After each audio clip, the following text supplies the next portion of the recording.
السلام علیکم ورحمۃ اللہ وبرکاتہ۔ ایم ایس قاسمی آفیشیل کے تمام ناظرین و سامعین استقبال ہے۔ نئے ناظرین و سامعین سے گزارش ہے کہ اگر آپ نے ایم ایس قاسمی آفیشیل کو سبسکرائب نہیں کیا ہے تو سبسکرائب کر لے تاکہ اچھے اور نئے ویڈیوز سے استفادے کا موقع مل سکے۔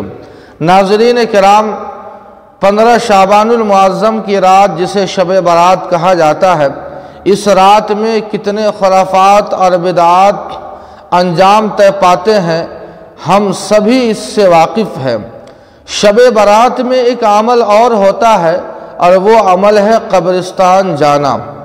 اس سلسلے میں چند باتیں ہمیں یاد رکھنی چاہیے، وہ یہ کہ شب برات میں قبرستان میں جانا یہ ایک روایت سے ثابت ہے۔ وہ یہ ہے کہ حضور نبی کریم صلی اللہ علیہ وسلم جنت البقیع تشریف لے گئے۔ اب چونکہ حضور علیہ السلام اس رات میں جنت البقیع تشریف لے گئے، اس لیے مسلمان ہم اس بات کا اہتمام کرنے لگے کہ شب برات میں قبرستان جانا چاہیے۔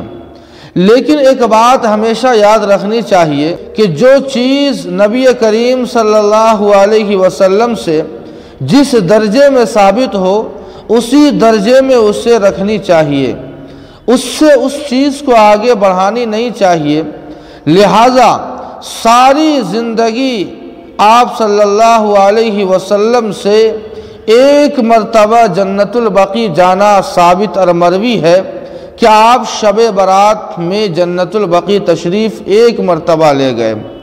چونکہ ایک مرتبہ جانا ثابت ہے، اس لیے ہم اگر اپنی زندگی میں ایک مرتبہ چلے جائیں تو ٹھیک ہے، لیکن ہر شب برات میں جانے کا اہتمام کرنا، التزام کرنا اور اس کو ضروری سمجھنا اور اس کو شب برات کے ارکان میں داخل کرنا اور اس کو شب برات کا لازمی حصہ سمجھنا اور اس کے بغیر یہ سمجھنا کہ شب برات نہیں ہوئی، یہ اس کو اس کے درجے سے آگے بڑھانے والی بات ہے۔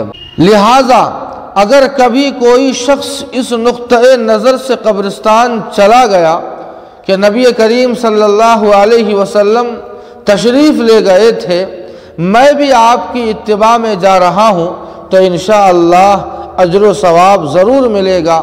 لیکن اس کے ساتھ ہمیں یہ ضرور کرنا چاہیے کہ کبھی جائیں اور کبھی نہ جائیں، تاکہ اہتمام اور التزام نہ ہو سکے، پابندی نہ ہو سکے۔ یہ در حقیقت دین کی سمجھ کی بات ہے کہ جو چیز جس درجے میں ثابت ہو اس کو اسی درجے میں رکھنی چاہیے، اس سے آگے نہ بڑھانی چاہیے۔ اس کے علاوہ بہتر ہے کہ ہم دوسری نفلی عبادتیں کر لیں جو ہمارے لیے ذخیرہ ہے۔ اللہ پاک ہم سبوں کو صحیح سمجھ عطا فرمائے۔ والسلام علیکم ورحمۃ اللہ۔